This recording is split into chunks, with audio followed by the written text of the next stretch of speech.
కొన్నేళ్లుగా hero Vijay Devarakonda, heroine రష్మికల మధ్య affair నడుస్తుందనే rumours social మీడియాలో హల్చల్ చేస్తూనే ఉన్నాయి. రష్మిక మందన, విజయ్ దేవరకొండ గీతా గోవిందం సినిమాలో మొదటిసారి కలిసి నటించారు. బాక్స్ ఆఫీస్ వద్ద ఈ సినిమా సూపర్ హిట్ గా నిలిచింది. ఈ సినిమా ఏకంగా 100 కోట్లు సాధించి చరిత్ర సృష్టించింది. ఆ తర్వాత డియర్ కామ్రేడ్ సినిమాతో మరోసారి మ్యాజిక్ చేయాలని చూసినప్పటికీ అది పెద్దగా వర్కౌట్ అవ్వలేదు. విజయ్ దేవరకొండ, రష్మిక కెమిస్ట్రీ మాత్రం అదిరింది. ముద్దు సన్నివేశాల్లో రెచ్చిపోయి నటించారు. ఆ తర్వాత వీరిద్దరూ కలిసి మరో సినిమాలో కనిపించలేదు. కానీ తెర బయట మాత్రం ఈ జంట కనువిందు చేస్తూనే ఉన్నారు. ముంబై ఎయిర్పోర్ట్ లో విజయ్, రష్మిక ఒకరి తర్వాత మరొకరు కనిపించడం, ఆ వెంటనే ఒకే మాల్దీవుల్లో రష్మిక, విజయ్ వేరువేరుగా దర్శనమివ్వడంతో వీరిద్దరూ డేటింగ్ లో ఉన్నారనే అభిప్రాయానికి వచ్చేశారు.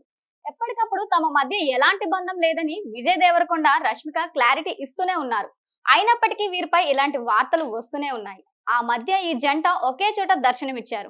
రష్మిక, విజయ్ ఓ రెస్టారెంట్ లో బ్రేక్ఫాస్ట్ చేస్తూ కనిపించారు. తాజాగా వీరిద్దరూ మరొకసారి కలిసి దర్శనమిచ్చారు. విజయ్ దేవరకొండ, రష్మిక ఒకే కారులో వెళ్తూ కెమెరా కంటికి చిక్కారు. ఎయిర్పోర్ట్ లో వీరిద్దరూ ఒకే కారులో కనిపించారు. విజయ్ దేవరకొండ, రష్మిక ఇద్దరు కూడా మాస్క్ వేసుకొని కారెక్కారు. ఆ తర్వాత కొన్ని క్షణాల్లోనే అక్కడి నుంచి వెళ్లిపోయారు. అయితే అప్పటికే ఫోటోగ్రాఫర్లు తమ కెమెరాలకు గట్టి పని చెప్పడంతో వీరి అద్భుత దృశ్యాలు వెలుగులోకి వచ్చాయి.